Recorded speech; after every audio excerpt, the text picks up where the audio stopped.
Vous voulez des petits témoignages? Ouais, je l'ai déjà donné hier. Ceux qui m'ont vu hier, vous allez le entendre une deuxième fois, mais bon. Parce que celui-là, il m'a traumatisé. C'est le dernier gros que j'ai vu. Il n'y a pas si longtemps que ça. On était du côté de Strasbourg. Puis dans la voiture, il y avait mon fils. Il me disait, wow, tu sais pas, là, tu racontes souvent des grands témoignages. Et puis je me suis rendu compte, j'en ai jamais vu. J'étais jamais là quand ça arrivait. Alors je lui dis, ah bah ça serait bien qu'il y en ait ce soir alors. Et puis le soir, je prêchais. J'étais un petit peu excité. Et puis, vous avez du mal à le croire, ça. Hein. Et puis d'un seul coup, l'onction de Dieu est descendue. Et quand je vous dis l'onction de Dieu est descendue, la puissance de Dieu était là pour les guérir. D'un seul coup, il n'y a plus de limite. Il n'y avait même plus besoin de prier. Il y avait un gars dans une chaise roulante dans le fond de la salle. Je l'avais repéré, je dis je vais aller prier pour lui à la fin de la réunion, quoi. Il n'y a pas eu le temps. D'un seul coup, je vois un gars qui marche, il était comme ça. Puis là, je le regarde, je fais, t'as déjà marché, toi? Puis il me fait, non. Personne n'avait prié pour lui. Attends, il y a eu des guérisons, ça a pété de partout, quoi. Puis là, il y avait une femme, Yvette. Elle était infirme de naissance, la soixantaine. Elle est née avec une colonne en S, et puis un torticolis, je ne sais plus comment on dit. Torticolis, j'allais dire torticolique, moi. Un torticolis congénital, toutes les vertèbres cervicales soudées, la tête penchée depuis la naissance. De l'âge de 6 mois jusqu'à 18 ans, elle était dans le plâtre. Donc vous imaginez, là, l'handicap, quoi. Et puis, ce soir-là, son cou devant tout le monde, ça fait Terminator. Elle a été complètement guérie. Amen. Et vous savez pas le plus beau. Ça, c'était le petit miracle. Je vous ai gardé le meilleur pour la fin. Cette même femme, je ne savais même pas qu'elle avait ce problème-là. Parce que ça ne se voyait pas de l'extérieur. Il lui manquait une épaule. Elle est née avec une épaule en moins. Son bras, il démarrait à son cou. Il n'y avait pas de clavicule, il n'y avait pas de muscle ici, il n'y avait rien. Et puis elle mettait une épaulette pour que personne ne le voie, mais ceux qui la connaissaient, ils le savaient, quoi. Puis le soir, elle est rentrée chez elle. Au moment où elle a mis son pyjama, elle a vu qu'elle avait une épaule. Le lendemain, elle nous l'a montré. Tout le monde voulait toucher. Ils disaient, on n'a jamais touché un miracle, on peut toucher. Attends, il y avait tout. Moi aussi, j'ai touché. La peau toute douce, on aurait dit de la peau de fesse de bébé. C'était tout neuf. Amen. On a un grand Dieu. Depuis, elle a le feu. Elle va témoigner partout. Puis les gens, du coup, ils viennent aux réunions. Attends, c'est la folie. Les gens, ils la connaissaient, quoi. Puis elle avait même plus de voix, parce que même les cordes vocales, elles commençaient à être atrophiées. Attends, tu files le micro, il faut la foi pour y reprendre. Hein. Non, attends, il s'est passé quelque chose dans sa vie. Mais c'est normal, quand tu as goûté le feu, tu te contentes plus de la fumée. Est-ce que vous me suivez, quoi? On a un grand Dieu. Il n'y a rien d'impossible pour lui. Il n'y a rien d'impossible. Vous y croyez à ça? Une fois, je ne sais plus où c'était ça. Je crois que c'est à Chalon. Prie pour les malades, puis je l'ai fait bouger, on va le faire tout à l'heure. Puis il y avait une femme, elle avait 49 ans. Elle avait eu la polio dès l'âge de 5 mois. Elle avait une jambe plus courte d'au moins 15 cm. Tous les muscles étaient atrophiés. Pendant qu'on faisait les gestes, d'un seul coup, on a entendu un cri dans la salle. 49 ans d'infirmité. Sa jambe, elle a repoussé, elle a eu une grosseur normale. Toute la polio a été récupérée. Elle n'y croyait pas elle-même. Elle le voyait, elle ne voulait pas y croire. C'était un choc pour elle. On a un grand Dieu, il n'y a rien d'impossible. Je ne suis pas en train de vous monter des bateaux. Je sais qu'il n'y a rien d'impossible pour mon Dieu. Amen. Je fais une collection à la maison. Vous savez c'est quoi la collection? La collection des faire-part de naissance que m'ont envoyé les mères stériles. C'est ma collection préférée, ça. Je sais que mon Dieu, il est puissant. Oh, je vais arrêter de donner des témoignages, j'ai envie d'en voir des nouveaux, tiens. Amen. Vous êtes chaud? Tiens, moi aussi, là, tiens, dépêche-toi.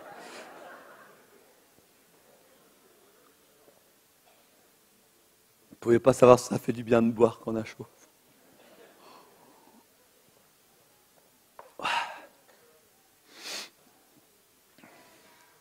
Maintenant, avant qu'on passe à l'exercice, avant qu'on rentre dans l'action, je veux juste vous dire pourquoi Jésus, il le fait. Il le fait parce qu'il nous aime. Il ne fait pas pour montrer qu'il est puissant. Ce n'est pas un culturiste, c'est « regarde comment je guéris ». C'est pas ça, mon Jésus. Il guérit parce qu'il t'aime. C'est un acte d'amour. Dieu te guérit parce qu'il t'aime. Est-ce que vous me suivez là? C'est pas parce qu'il est puissant. On sait s'il est Dieu, il est puissant, bien sûr. Puis si je vous dis Dieu est puissant, tu vas dire ouais, il peut, mais est-ce qu'il veut? Moi, je veux juste te dire, il n'est pas seulement puissant, il est amour. Puis il t'aime. Puis il veut te guérir parce qu'il t'aime. Il ne demande même pas ta conversion en retour. Est-ce que tu me suis? T'attends, il aime gratuitement. Ça, c'est l'amour de Dieu. Moi, j'ai vu des gars, des infirmes être guéris, puis il dit maintenant qu'on n'est plus infirme, on va aller profiter du monde. Toi, tu as ta petite tête de religieux, tu pourrais penser, bah là, sûr, ils vont perdre leur guérison. Tu passes 10 ans plus tard, ils sont toujours guéris. Est-ce que vous me suivez? On a un grand Dieu, et un Dieu qui aime. Qui aime. Il t'aime tellement qu'il a donné son Fils. Est-ce que vous comprenez là les paroles qui sortent de ma bouche? Une fois, j'étais dans la rue, j'étais en train de prêcher, puis il n'y a personne qui écoutait, comme d'hab. Puis d'un seul coup, il y a un gars qui dit « Ouais, de toute façon, les musulmans, les cathos, les protestants, les bouddhistes, tout ça, c'est des religions d'hommes, c'est pareil au même. » Puis là, il m'a donné une idée, je fais « Il a raison !» Du coup, les chrétiens, ils sont inquiétés. Puis du coup, les gens sont venus. Dès que ça crie un peu, ils viennent. Puis là, je leur ai dit « Écoutez, c'est vrai. La religion chrétienne, elle n'est pas meilleure que les autres. Elle n'est pas meilleure que les autres, parce que Dieu, il n'a jamais voulu une religion. C'est quoi une religion? Tu l'hérites de tes pères, tu l'hérites de ta culture, c'est des efforts, tu essaies de monter au niveau de Dieu, mais ce n'est pas l'évangile, ça. L'évangile, ce n'est pas toi qui montes au niveau de Dieu, c'est Dieu qui est descendu au niveau des hommes en la personne de Jésus. Pas pour établir une religion, il en avait déjà assez sur terre, c'était pour établir une relation. Il veut vivre quelque chose avec toi. Amen. Il veut vivre quelque chose avec toi. Moi, le jour où j'ai prié dans mon squat, tu sais ce que je m'étais dit? Je vais essayer. S'il me sort de là, puis que ça m'évite de retourner en prison, bah après je reprends ma vie en main, puis ciao Dieu. J'étais pas intéressé. Au début, je suis resté dans l'église, c'était uniquement parce qu'il y avait des filles.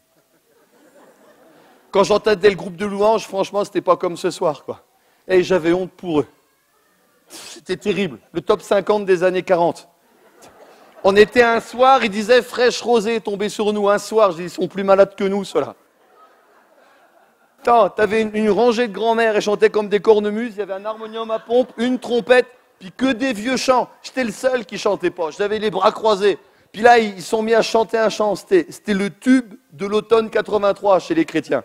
C'était, si t'es un vrai chrétien, lève-toi, puis toi, tout le monde qui se lève. Woup! Si t'es un vrai chrétien, lève ton bras, tout le monde le bras en l'air. Après, si t'es un vrai chrétien, souris autour de toi.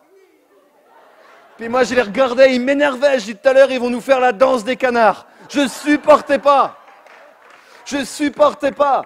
Puis après, le pasteur, il s'est mis à prêcher. Je comprenais rien à ce qu'il disait. Il déballait la vie à Nicodème. J'avais honte pour Nicodème, mais je savais pas lequel c'était Nicodème dans la salle. Je sais pourquoi il parle de sa vie. Puis à la fin, il a dit Amen. Moi, je pensais Amen, ça voulait dire ciao, vous pouvez y aller. Alors, je suis parti. Puis là, à la sortie, tu avais un balèze en costard avec une barbe à poux. Il me dit bonjour, frère. Et puis voilà qu'il veut me faire la bise. Ah, je dis ça va pas, non, j'embrasse pas les mecs, moi. Et je ne mettrai plus jamais les pieds ici. Et puis à chaque fois, je disais, ouais, mais il y avait quand même une fille, il faut que j'y retourne. C'est pour ça que je crois au ministère féminin depuis. Mais j'étais pas attiré par Jésus. J'étais attiré que par la solution. J'y croyais même pas. J'ai essayé. Est-ce que vous me suivez? Mais quand j'y ai goûté, j'étais peut-être fou, mais pas assez pour le laisser. Parce que là, son amour, il m'a confondu. Il a changé ma vie. Attends, il m'a guéri physiquement, il m'a guéri psychologiquement, il m'a guéri spirituellement, il m'a guéri socialement. Et maintenant, je suis marié, j'ai 3 enfants, j'ai une vie. Si je te racontais tout, tu te baverais là, comme un chien devant un gâteau. Puis tu serais jaloux, puis j'ai pas envie d'être une occasion de chute. Mais je te garantis, attends, je vis quelque chose que j'ai même jamais osé imaginer. Puis le monde aujourd'hui, il n'a rien à me proposer à côté de ce que je vis. Est-ce que vous me suivez? Attends, c'est tellement géant. C'est tellement géant. Puis moi, ce soir, c'est Jésus-là que je viens vous partager. Je ne parle pas d'un petit Jésus en sucre de Noël que tu mets dans la crèche le 25 décembre, quoi. Celui-là, une fois que tu l'as mangé, il ne peut plus rien pour toi, quoi. Je ne parle pas d'un petit Jésus qui est coincé sur une croix autour de ton cou non plus, quoi. Tant quand Jésus il est mort sur la croix, ce n'était pas pour donner un modèle de médaille, quoi. Est-ce que vous me suivez? Même pas pour faire l'emblème du christianisme. Tant des fois je me dis, si Jésus, à place d'être crucifié, il aurait été jeté au crocodile, t'aurais porté du Lacoste? La croix c'est un instrument de mort, quoi. Moi, ce n'est pas la croix que je regarde, c'est ce qui s'est passé à la croix. Est-ce que vous me suivez? J'idolâtre pas la croix. Moi, je sers celui qui est mort sur la croix. Puis pour moi, l'emblème du christianisme, ce n'est pas une croix, c'est un feu. Quand l'église elle a démarré, c'était des lampes de feu sur chaque tête. Ils étaient 120. Il y avait les 12 et il y avait les 108. Il y avait des hommes et il y avait des femmes. Il y avait des vieux puis des moins vieux. Ou des jeunes et des moins jeunes. Vous pouvez parler comme vous voulez. Quand les langues de feu elles ont été sur la tête, vous pensez que les langues de feu étaient plus hautes sur la tête des 12 que sur les 108? Non. Vous pensez qu'elles étaient plus hautes sur la tête des hommes que sur la tête des femmes? Non. Est-ce que vous pensez qu'elle était plus haute sur la tête des plus vieux que sur les plus jeunes? Non. Quand le Saint-Esprit est venu, c'est là ce que le prophète Joël il avait prophétisé, que l'Esprit serait déversé sur toute chair. Et à la Pentecôte, les barrières, elles ont été renversées. Les barrières entre le clergé et les laïcs, les barrières de sexe, les barrières entre les générations. Le problème, c'est qu'après les hommes, ils ont voulu rebâtir les murs que le Saint-Esprit avait renversés à la Pentecôte. Moi, je crois au royaume des sacrificateurs. Je crois que tu as ta part au Saint-Esprit. Je crois qu'aussi Dieu peut t'utiliser pour faire des signes et des prodiges. Tu n'es pas disqualifié. Tu te sens faible, ça tombe bien. Tu te sens un peu fou, ça tombe bien.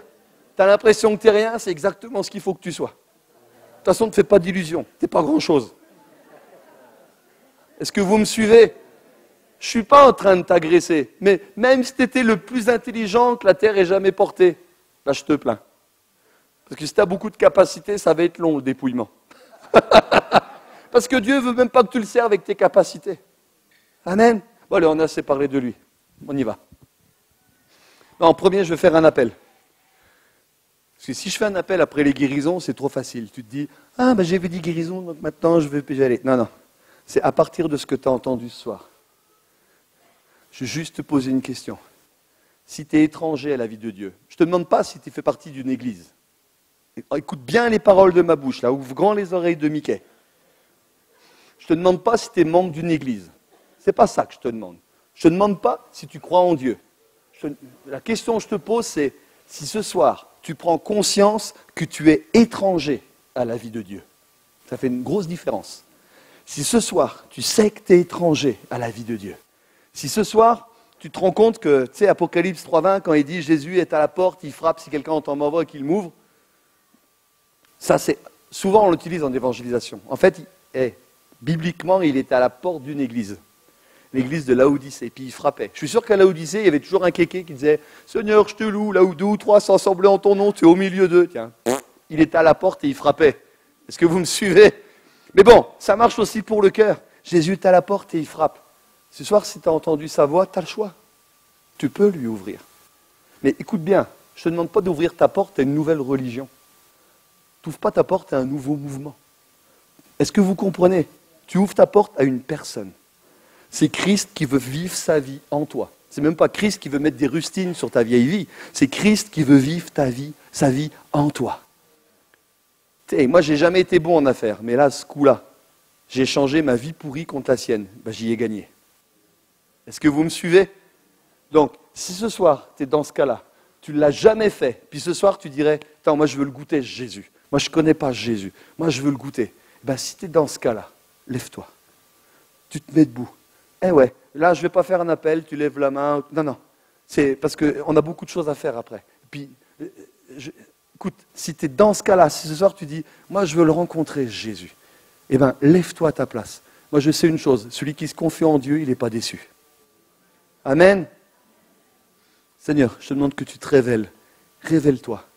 Que ton esprit soit un esprit de sagesse et de révélation. Qu'il ouvre les yeux de notre cœur afin que l'on voie, afin que l'on saisisse, afin que l'on comprenne. Merci Jésus. Amen. Si tu es dans ce cas-là, lève-toi. Je vous invite à même fermer les yeux pour laisser plus de liberté à ceux qui se lèvent. Mais là, tu sais que ça te manque. Tu sais que tu en as peut-être entendu parler, mais c'est encore à l'extérieur. Bah, tu te lèves à ta place. Puis ferme tes yeux aussi. Tu vas avoir les yeux fermés, on voit mieux Jésus. Bah, je laisse encore quelques secondes. Quelques secondes. Parce que tu sais quoi, il n'y a pas besoin de réfléchir des heures pour savoir où on en est. Juste quelques secondes. Si tu es dans ce cas-là, tu dis, mais moi je le veux, Jésus. Je veux qu'il vive sa vie en moi.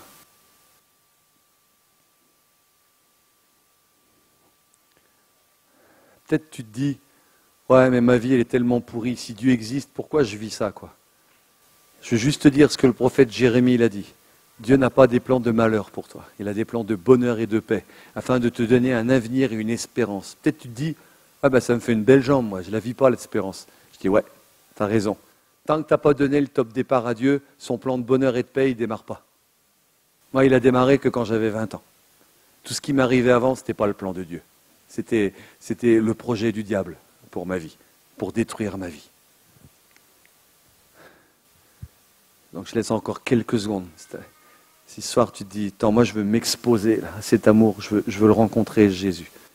Invite juste à te lever à ta place. Faites les évangélistes avec moi. Demandez à votre voisin s'il n'en aurait pas besoin. Allez-y. Si vous ne le faites pas ici, comment vous le ferez dans la rue? Demandez à votre voisin, même si vous êtes sûr de la réponse. Et dis-toi, tu n'en aurais pas besoin? Ça ne te ferait pas du bien?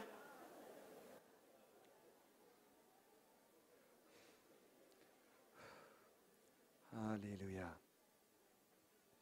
Résultat des courses. Et s'il y en a encore qui étaient assis puis qui ont regretté de rester assis. Ben maintenant, ceux qui sont levés, vous invitez, on va prier ensemble. Maintenant, je vous dis d'avance, ce n'est pas une prière magique. Ce n'est pas la prière qui va changer votre vie. C'est juste une introduction. C'est comme un premier pas. C'est la suite que vous allez donner à cette réunion qui va faire la différence. Je ne veux pas vous tromper, parce que personne n'est sauvé en répétant une prière ou en levant la main à un appel. C'est le premier pas, ok, il est important. Mais c'est le deuxième pas que tu vas faire derrière, qui est encore plus important. Amen.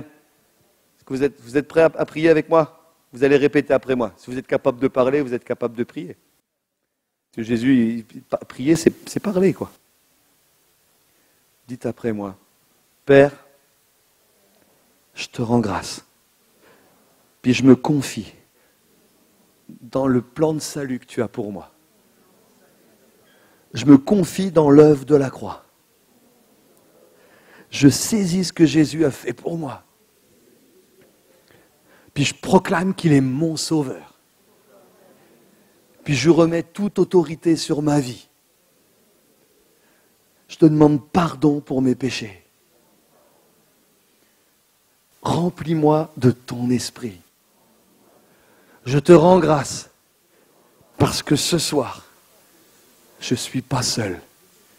Je suis enfant de Dieu, bien-aimé du Père.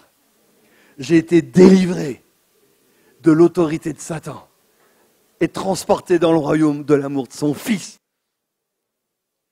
Amen. Amen. Wouh! Recevez la paix maintenant. Écoutez, vous qui vous êtes levés, il n'y a rien d'autre à faire. Recevez la paix. Jésus, depuis qu'il est ressuscité, à chaque fois qu'il a débarqué quelque part, la première parole qu'il a dit, c'est toujours la même. Que la paix soit avec vous, que le shalom soit avec vous, que le bien-être, que la santé, que la paix intérieure, que la plénitude soit avec vous. Recevez la paix. Laissez-la couler sur vous. Accueillez sa paix. Amen. Même pas besoin de forcer. Recevez. Et bienvenue dans la famille.